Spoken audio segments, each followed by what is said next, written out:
Muy buenas tardes a todos. Primero quisiera agradecer este espacio. Mi nombre es Constanza Castillo y vengo en representación del Servicio Jesuita Migrantes. Vengo a hablar principalmente de la importancia de considerar la movilidad humana en Chile. Chile atraviesa un momento muy importante. Estamos en medio del proceso de elaboración de un texto constitucional por personas elegidas democráticamente. Durante mucho tiempo, nuestro país ha comprendido la movilidad humana exclusivamente desde una visión de seguridad, lo que se grafica en que el Servicio Nacional de Migraciones es dependiente del Ministerio del Interior y Seguridad Pública.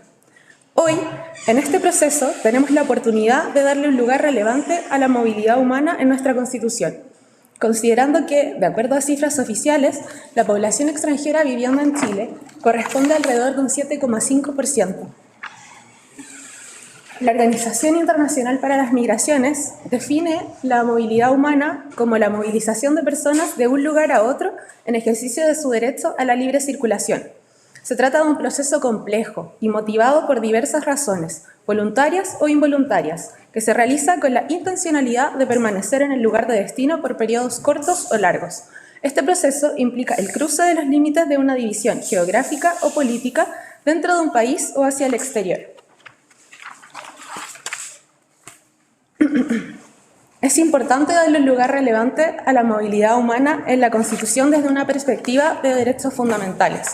Lo que se establezca en el texto constitucional, así como los mecanismos que se establezcan para garantizar el respeto de los derechos de lo que se consagre, deben dialogar con las obligaciones internacionales contraídas por el Estado de Chile en materia de derechos humanos en contexto de movilidad humana.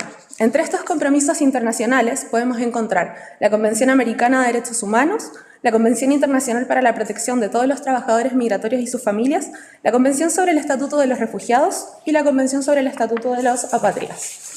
Hoy les vengo a hablar sobre dos cuestiones fundamentales. Primero, sobre el derecho a la nacionalidad y su consagración en la Constitución, y luego me referiré al derecho a solicitar y recibir asilo y su relación con el principio de no devolución. Creemos que son fundamentales ya que se trata de grupos necesitados de especial protección frente a amenazas de sus derechos fundamentales, como la vida, la seguridad y la libertad personal en el caso del refugio, y el derecho a la identidad y el riesgo de la patria en el caso de la nacionalidad. En particular, respecto a la propuesta de nacionalidad que presentamos como iniciativa popular de norma, velaremos por la protección de los derechos de niños y niñas nacidos en el territorio de nuestro país. Hemos propuesto modificar el artículo 17 del anteproyecto que refiere a la nacionalidad de la siguiente manera. 1. Son chilenos. A. Los nacidos en el territorio de Chile. Los hijos de padre o madre chilenos nacidos en el territorio extranjero.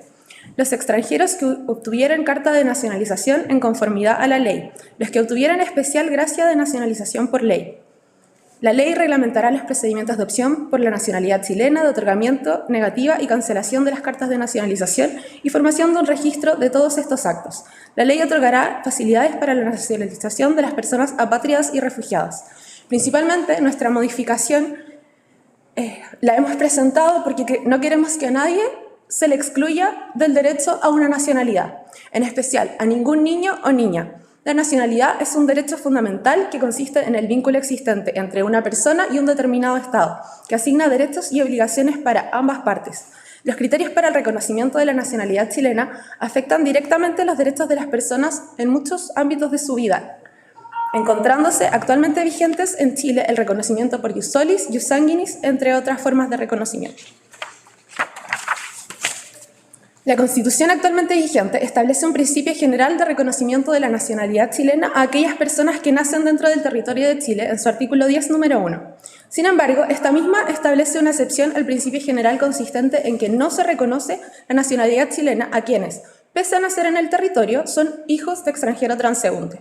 Si bien esta figura pretende excluir a quienes solo producto del azar y estando de paso por el país han tenido a sus hijos aquí, la administración del Estado ha recurrido a esta disposición constitucional de manera arbitraria y contraria a su espíritu al pretender hacerla aplicable a aquellos niños, niñas y adolescentes que nacen dentro del territorio y son hijos de personas en situación migratoria irregular o que ingresan con una visa de turista, asumiendo antojadizamente que estarían meramente de paso por el territorio nacional, lo que es erróneo. El anteproyecto propuesto replica la misma norma de la Constitución vigente. Si revisamos el panorama existente a nivel de derecho constitucional comparado, podemos concluir que aquellos países que han establecido excepciones similares al principio del ius solis o nacionalidad por territorio son solo 3 en la región: Colombia, República Dominicana y Chile. Y en los tres se ha dado lugar a situaciones igualmente abusivas donde se ha desconocido este principio, generando enormes inequidades para esos niños y niñas, afectando severamente su desarrollo. Además, la inscripción de los niños y niñas como hijos de extranjeros transeúntes los pone en un evidente riesgo de apatridia, como no ser nacional de ningún Estado, y a Chile en situación de incumplir la obligación establecida en la Convención Americana de Derechos Humanos, establecida en el artículo 20.2, que establece que se otorgará la nacionalidad del Estado en que la persona nació si no tiene derecho a otra. Cada año, decenas de niños y niñas son inscritas como hijos de extranjeros transeúntes, cuestión que deberán remediar recurriendo a la autoridad administrativa y, en último caso, ante la Corte Suprema. Ahora me referiré a nuestra propuesta en materia de refugio. Hemos propuesto incluir una modificación al artículo 16, agregando un nuevo inciso que refiera al derecho a buscar y recibir asilo, de la siguiente manera. Toda persona tiene derecho a buscar y recibir asilo de acuerdo con la legislación nacional y los instrumentos internacionales que se encuentren vigentes.